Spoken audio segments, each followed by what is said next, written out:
எல்லாருக்கும் வணக்கங்க. எல்லாத்துக்கும் பொதுவா பார்த்துட்டிங்கன்னா, அவங்கவங்களுக்கான டெய்லி காய்கறி தேவைகள அவங்களே ஒரு விதைய போட்டு, செடிய உருவாக்கி, அத வெயிட் பண்ணி, அந்த காய்கறிகள எடுத்து சமைச்சு சாப்பிடணுங்கிற ஆசை எல்லாத்துக்கும் கண்டிப்பா இருக்கும். அதே மாதிரி தான் எனக்கும் இருந்துச்சு. இந்த கோழி பண்ணைய உருவாக்கணும்போது, நான் முட்டை தேவைக்கு நான் என்னோட குடும்பத்துக்கு, அதே மாரி என் பக்கத்துல இருக்கிறவங்களுக்கு, உறவினர்களுக்கு எல்லாத்துக்கும் வந்து முட்டை தேவைய பூர்த்தி பண்ணிட்டேன். அது பக்கத்திலேயே நான் என்ன பண்ணேன்னா, பிளான்டர் பாக்ஸ் ஒண்ணு போட்டிருந்தேன். அந்த பிளான்டர் பாக்ஸ்ல பார்த்துட்டீங்கன்னா, நான் நெறையா காய்கறி செடிகள வச்சிருக்கேன். அது என்னென்ன காய்கறி செடின்னு பார்க்கலாங்களா? இப்போ வந்து இந்த பிளான்டர் பாக்ஸ் பார்த்துட்டீங்கன்னா, இது ஒரு 4 அடிக்கு விட்டுருக்கோம். நம்மளோட ஷெட்டுக்கு இதுக்கும் வந்து கொஞ்சம் பக்கத்திலேயே இருக்குங்க. இந்த பிளான்டர் பாக்ஸ் வந்து ஃபர்ஸ்ட்டெல்லாம் வந்து நாங்க கற்பூரவள்ளி இதெல்லாம் போட்டிருந்தோம். அதுக்கப்புறமா தான் நாங்க என்ன பிளான் பண்ணோம்னா, சரி நம்மளுக்கான காய்கறிகள உருவாக்கலாம் அப்படின்னு சொல்லிட்டு, நாங்க ஒரு சின்ன சின்னதா தான் வச்சிருக்கோங்க. இந்த தக்காளி பார்த்துட்டிங்கன்னா, இதில நல்லா ஒரு ஒரு 1 கிலோ தக்காளி எடுத்திருப்போம். ஒரே ஒரு செடி தான் இப்போ ஒரு எக்ஸாம்பிளுக்காக எடுத்திருக்கிறேன் நானு. வருமா? வராதா? அதுக்கு முன்னாடி நானும் இதில படிச்சுட்டு தான் இருக்கிறேன் நானு. நானும் இதுவரைக்கும் காய்கறிகள்லாம் போட்டதே கிடையாது. இப்ப தான் அதெல்லாம் ப்ராக்டிஸ் பண்ணிட்டு இருக்கிறேன் நானு. இப்ப பார்த்துட்டிங்கன்னா, இந்த தக்காளியிலேயே வந்து 1 கிலோக்கு தக்காளி எடுத்திருப்பேன் நானு. அதுக்கப்புறம் இந்த குச்சி வச்சு நெறைய தக்காளி வேஸ்ட்டா போயிருந்துச்சு. அப்புறமா இந்த குச்சியெல்லாம் வச்சதுக்கப்புறமா, கொஞ்சம் நல்லா தக்காளி நாங்க எடுத்துட்டுருக்குறோம். அதுக்கப்புறம் கத்திரிக்காய் பார்த்துட்டிங்கன்னா, வயலட் கலர் கத்திரிக்காய் வச்சுருக்கோம். பச்சை கலர் கத்திரிக்காய் வச்சுருக்கோம். பச்சை கலர் கத்திரிக்காயில டெய்லியுமே ஒரு 5, 6 கத்திரிக்காய் நாங்க புடுங்குற மாரி தான் இருக்குது. அதுக்கப்புறம் இன்னொன்னு வந்து முள்ளு கத்திரிக்காய். முள்ளு கத்திரிக்காய் வந்து பார்த்துட்டிங்கன்னா, அது ரொம்ப மருத்துவ குணம் வாய்ந்தது. அதில கத்திரிக்காய் குழம்பு செஞ்சு சாப்பிடுவோம் நாங்க. அப்புறம் இந்த சைடெல்லாம் வந்து இந்த மாரி காய்கறிகள்லாம் வச்சுருக்கோம். அந்த சைடு பார்த்துட்டிங்கன்னா கோவக்காய் வந்து ரொம்ப சுகருக்கெல்லாம் நல்லதுன்னு சொல்லிட்டு, அதுக்கு பொரியல் செஞ்சு சாப்பிடுவோம் நாங்க. அதுக்கப்புறம் அது அது ஒரு சமயம் பழுத்து வந்துச்சுன்னா, அது வந்து கோழியும் சாப்பிட்ரும். அந்த கோவக்காயிலேருந்து கீரையும் எடுத்து கீரை கடைஞ்சு சாப்பிட்லாம். பருப்பு போட்டு கீரை கடைஞ்சு சாப்பிட்லாம். அது கோவக்காய் வச்சுருக்கோம். அதுக்கப்புறமா சுண்டக்காய் வச்சுருக்கோம். அந்த சைடு வந்து மறுபடியும் கத்திரிக்காய் வச்சுருக்கோங்க. இதில பார்த்துட்டிங்கன்னா, நாங்க கீரை விதைகள் தான் எங்கனால போட முடியல. கீரை விதைகள் போட்டா என்ன ஆகுது அப்டின்னா, அது கூட சேர்ந்து நெறைய தண்ணி ஊத்தணுமா, அப்போ அது கூட சேர்ந்து களைச்செடிகளும் அதிகமா வளர்றங்காட்டிக்கு, களைச்செடிகள எங்கனால கிளீன் பண்ணி வீக்லி கிளீன் பண்ணி எங்களுக்கு ரொம்ப டைம் கன்சியூமிங்கா இருந்துச்சு. அதுக்கப்புறம் எல்லாத்து கூடயும் டிஸ்கஸ் பண்ணும்பொழுது என்ன சொன்னாங்கன்னா, "ஓகே நீங்க ட்ரிப் இரிகேஷன் போட்டுக்கலாம்ல" அப்படின்னு சொன்னாங்க. அதெல்லாம் பார்த்துட்டிங்கன்னா, ரொம்ப காஸ்ட் அதிகமா இருந்துச்சு. அந்த காஸ்ட்டெல்லாம் என்னால பண்ண முடியல. அப்புறம் தான் கொஞ்சம் யோசனை வந்துச்சு. கீரைக்கு மட்டும் தனியா ஒரு பேக் பண்ணி, அந்த க்ரோ பேக்ல நம்ம போடலாம். அப்படின்னு சொல்லிட்டு ஒரு ஐடியா பண்ணி, அ நான் யோசிச்சேன். அதுக்கப்புறமா அதுக்கு தனியா ஒரு மண் கலவையெல்லாம் எப்படி ரெடி பண்றது அதெல்லாம் பார்த்துட்டு, அது தனியா ஒரு செட்டப் பண்ணி, கீரைக்கு தனியா அந்த ஒரு 5 பேக் ஃபர்ஸ்ட்டு ஸ்டார்ட்டிங் பண்ணும்பொழுது, 5 பேக் மட்டும் எடுத்து நாங்க பண்ணலான்ட்டு இருக்கோம். இந்த இந்த கீரை பேக் பார்த்துட்டிங்கன்னா, நீங்களும் உங்க வீட்ல எல்லாருமே ஈஸியா போடலாம். இந்த மாரி ஒரு இடம் இருக்கணும், அந்த மாரிலாம் இல்ல.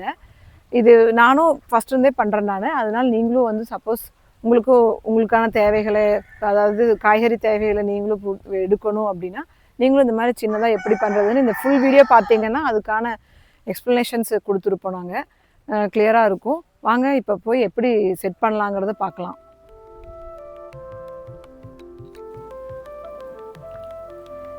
நம்ம வீட்டுக்கு தேவையான காய்கறிகள், கீரைகள் எல்லாம் நம்ம இந்த இடத்துல தான் வளர்த்துறதா சூஸ் பண்ணியிருக்கோம். இந்த இடத்த நாங்க ஏன் சூஸ் பண்ணோம் அப்டின்னா, இங்க தான் வந்து கரெக்ட்டான டெம்பரேச்சர் மெயின்டெயின் ஆகுது. அதாவது வெயில் அதிகமாவும் இல்லாம, நிழல் அதிகமாவும் இல்லாம, கரெக்ட்டான இது வந்து இங்க டெம்பரேச்சர் கரெக்ட்டா இருக்கிறங்காட்டிக்கு நம்ம இந்த இடத்த சூஸ் பண்ணியிருக்கோம். அதுக்கப்புறம் இந்த க்ரோ பேக்ல வளர்த்துறது அப்படிங்கிறது வந்து எனக்கு ஒரு புதுமையான அனுபவம். நெறையா படிச்சு தான் இது பண்ணிட்டுருக்கிறேன் நானு. இதில ஏதாவது நான் தப்பு பண்ணேன்னா சொல்லுங்க. நான் கண்டிப்பா கரெக்ஷன் பண்ணிக்கிறேன். நான் ஃபர்ஸ்ட்டெல்லாம் வந்து மரம், செடி எல்லாம் வந்து நிலத்தில தான் வளர்த்திட்டு இருந்தேன். அதில வந்து மண்கலவை வந்து அது நேச்சுரலா இருக்கும். ஆனா, இதில வந்து நம்ம பார்த்துட்டிங்கன்னா, மண்கலவை தான் ரொம்ப இம்பார்ட்டன்ட்டா இருக்கு. மண்கலவை ஃபர்ஸ்ட்டு எப்படி தயாரிக்கிறதுன்னு பார்க்கலாம் வாங்க. மண்கலவை பண்றதுக்கு முதல்ல வந்து நம்ம நம்ம தோட்டத்தில இருந்த மரத்துலேருந்து விழுந்த இலைகள்லாம் இருக்கு இல்லைங்களா? காஞ்ச இலைகளெல்லாம் எடுத்து நம்ம நல்லா க்ரஷ் பண்ணிக்கணும். அத க்ரஷ் பண்ணி நம்ம செம்மண்ணோட சேர்த்து கலக்கணும். நல்லா உதிரியான இருக்கிற செம்மண் எடுத்துக்கணும். இந்த செம்மண்ணோட சேர்த்தி நம்ம வந்து ஃபர்ஸ்ட்டு கலக்கலாம் வாங்க.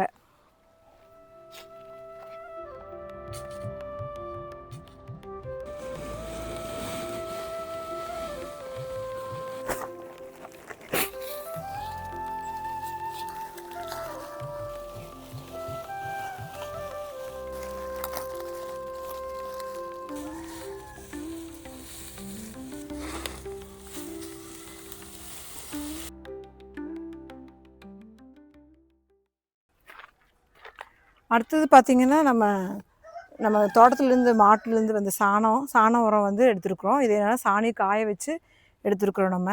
இந்த சாண உரம் வந்து நிறையா போட்டு எவ்வளோ கிடைக்குதோ அவ்வளோ போட்டால் ரொம்ப நல்லா கீரைகள், காய்கறிகள்லாம் நல்லா வளரும்.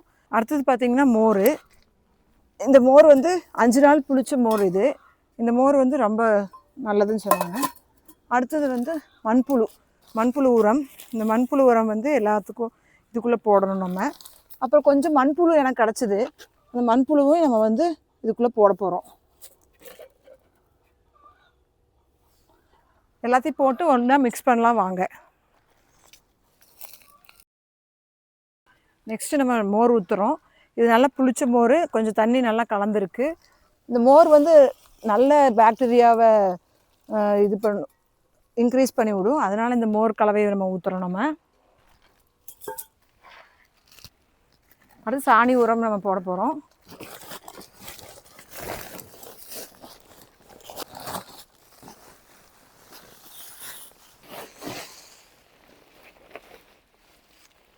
இந்த மண்கலவையில் வந்து நம்ம சாணி உரம், இலை, செம்மண், அதுக்கப்புறம் மோர், மண்புழு உரம் இதெல்லாம் போட்டிருக்கோம்.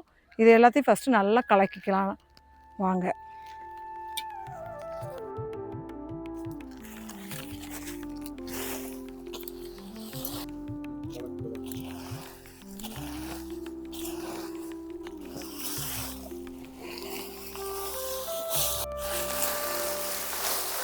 மண்கலவையை நல்லா கலக்கியாச்சுங்க. இப்போ இதை வந்து நம்ம ஒரு 7 நாட்கள் வந்து அப்படியே க்ளோஸ் பண்ணி வச்சிடணும். இது கொஞ்சம் கூலாக இருக்கணும். அதுக்காக நம்ம வந்து இந்த பேக் வச்சு நம்ம மூடி வைக்க போகிறோம். இந்த பேக் வந்து நம்ம கோழிப்பண்ணைக்காக அசோலா பேக் வச்சு மூடி வச்சிடறோம். ஒரு 7 நாட்கள் அப்படியே மூடி வச்சு மண்கலவையை நம்ம ரெடி பண்ணுறோம். இப்போ மண்கலவை நம்மளுக்கு ரெடி ஆகிடுச்சுங்க. ஒரு வாரம் கழித்து நம்ம என்ன பண்ணணும்னா, நம்ம பேக்கில் இந்த மண்கலவையெல்லாம் எடுத்து பேக்கில் போட்டுட்டு அதுக்கப்புறமா நம்ம கீரை விதைகளை போடலாங்க.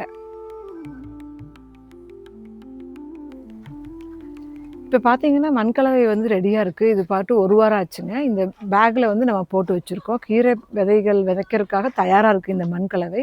இந்த மண்கலவை தான் ரொம்ப முக்கியமாக பார்க்க வேண்டியதாக இருக்குது. இதுக்கு இடையில இந்த ஒரு வாரத்துக்கு இடையில நாங்கள் என்ன பண்ணோம்னா, இதுக்கான க்ரீன் நெட்டு போட்டிருந்தாங்க, ஷேட் நெட் போட்டிருந்தாங்க. எதுக்கு இந்த ஷேட் நெட்னா, இந்த ஏப்ரல், மே பார்த்திங்கன்னா ரொம்ப வெயில் அதிகமாக இருக்கும். அதனால் வந்து நம்மளோட கீரைகள் வந்து ரொம்ப வாடி போகிறதுக்கான சான்சஸ் இருக்குங்காட்டிக்கு இந்த க்ரீன் நெட்டு போட்டோம். அதுக்கப்புறம் இந்த டெயின்செல் மேட் போட்டிருக்கோம். டெயின்செல் மேட் போட்டு பிவிசி பைப்பு நம்மளே கட் பண்ணி அதுக்கு தகுந்த மாதிரி நம்ம டெயின்செல் மேட்டை வந்து கரெக்டாக போட்டு வச்சுருக்குறோம் நம்ம. இது எதுக்காக இந்த டெயின்செல் மேட் அப்படின்னா, இந்த டெயின்செல் மேட் போகிறதுனால நம்ம கீழே இந்த பேக்கை வச்சோம்னா தண்ணி ஊற்றும்போது தண்ணி நீட்டாக சப்போஸ் கீழே இந்த ஓட்டை வழியாக போகும்பொழுது என்ன ஆகும்னா, வெளியே வந்து நிறையா களைச்செடிகள் முளைக்கிறதுக்கு சான்சஸ் இருக்குது. அது போக நான் வந்து என்ன நினைக்கிறேன்னா, எல்லாருமே நம்ம வந்து இந்த மாதிரி ஒரு செட்டப் வீட்டில் பண்ணிட்டோம்னா நம்மளுக்கான கீரைகள் நம்மளே எடுத்துக்கலாம். நம்ம இந்த மாதிரி நம்ம பண்ணும்பொழுது என்னென்னா, நம்ம மாடியிலே வைக்கலாம், இல்லை வெளியே வச்சுக்கலாம். நம்ம நீட்டாக வச்சுட்டோம்னா நம்மளுக்கு வந்து நம்மளுக்கான தேவைகளை, நம்ம கீரை தேவைகளை நம்மளே வந்து பூர்த்தி செஞ்சுக்கலாம். அதுக்காக தான் நான் இந்த செட்டப் பண்ணியிருக்கேன். நம்ம எல்லாருமே பண்ணணும் அப்படிங்கிறதுக்காக இந்த செட்டப் வந்து பண்ணியிருக்கோம். அதாவது நீட்டாக வந்து பிவிசி பைப்பு கட் பண்ணிவிட்டு டெயின்செல் மேட்டை போட்டுட்டு அப்புறமா நம்ம க்ரோ பேகு மண்கலவைக்குள்ளே போட்டு ஒரு வாரம் ஆச்சுங்க ரெடி பண்ணி. இப்போ வந்து நம்ம கீரை விதைகள் போடலாங்களா? இப்போ வந்து நம்ம 5 வகையான கீரைகளை இப்போ போட போகிறோம்.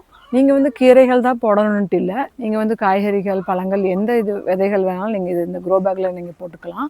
ஆனால் நான் ஃபஸ்ட்டு வந்து கீரைகள் தான் போடணும்னு எனக்கு ரொம்ப ஆசை. அதனால் வந்து கீரைகள் எல்லாம் போட போகிறோம். இதில் வந்து பார்த்துட்டிங்கன்னா அரைக்கீரை, முளைக்கீரை, அதுக்கப்புறமா சிகப்பு கீரை இதெல்லாம் போடுறோம் நம்ம.